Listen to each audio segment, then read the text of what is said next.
ఇళ్ళ మధ్యలోకి వచ్చి మనం పార్టీ జాయిన్ అయినాక మన ప్లాన్ ఒక రూమ్ వచ్చి మొత్తం ఓడిపోయింది. మొన్న జరిగిన విషయం మొన్న జరిగింది. ఆయన బట్లాడి ఫ్యామిలీతో 30,000 రూపాయలు ఈసీఎల్కి రమ్మని.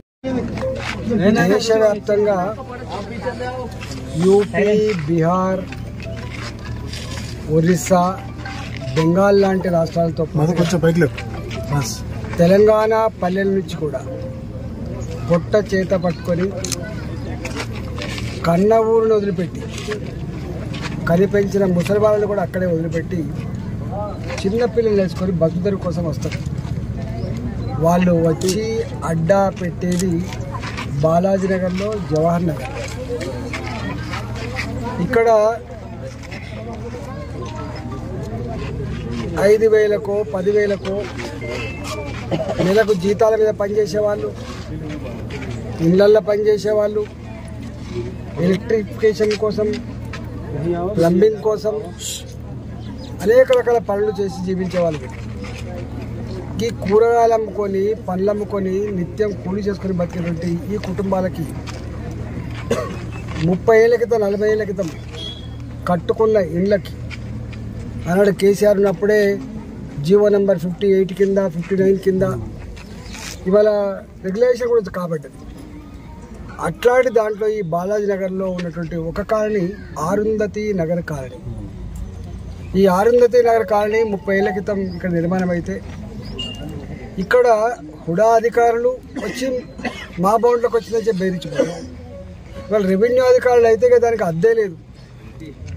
ఈ ప్రాంతం కీసర మండలానికి, కాప్రా మండలానికి వస్తుంది.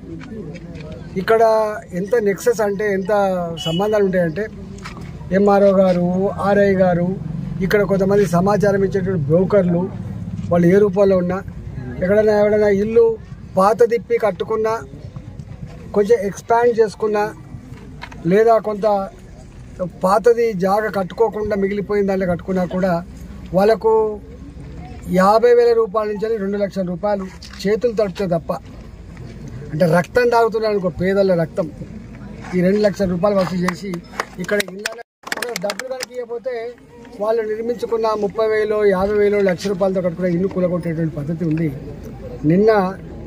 నిన్న ఇక్కడ హుడా వాళ్ళు వచ్చి ఇది ఇక్కడ దాకా మాది వస్తుందని చెప్పి వాడు మార్కింగ్ చేసిపోతాడు.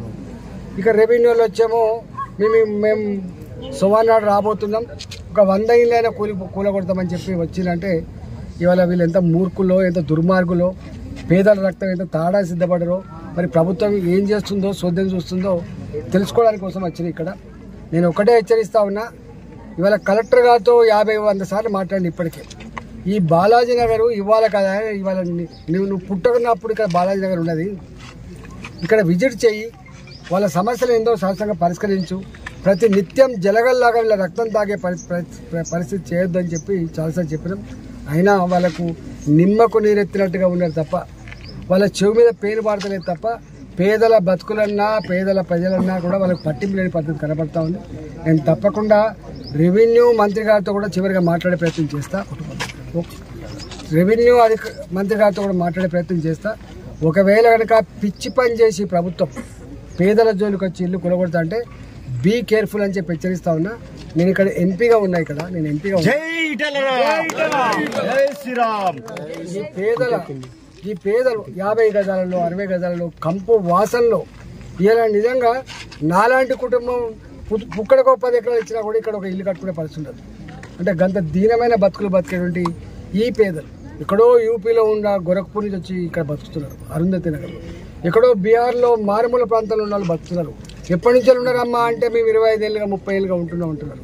ఏం చేసి బతుకుతారమ్మా అంటే అంత చిన్న పని చేసి బతుకుతా అంటున్నారు. ఇవాళ ప్రజల మీద, పేదల మీద బ్రోకర్లు, రెవెన్యూ అధికారులు ఇలా డబ్బులు తింటున్నారంటే ఇక వాళ్ళు ఎట్లా మనుషులు, వాళ్ళు ఎట్లా పరిపాలన చేస్తున్నారో అర్థం కావట్లేదు. తప్పకుండా దీని మీద కలెక్టర్తో మళ్ళీ మాట్లాడే ప్రయత్నం చేస్తా, అదేవిధంగా రెవెన్యూ మంత్రి గారితో మాట్లాడే ప్రయత్నం చేస్తా. ఇది కనుక కూలగొడతా అంటే దీని సంగతితో చెప్పడానికి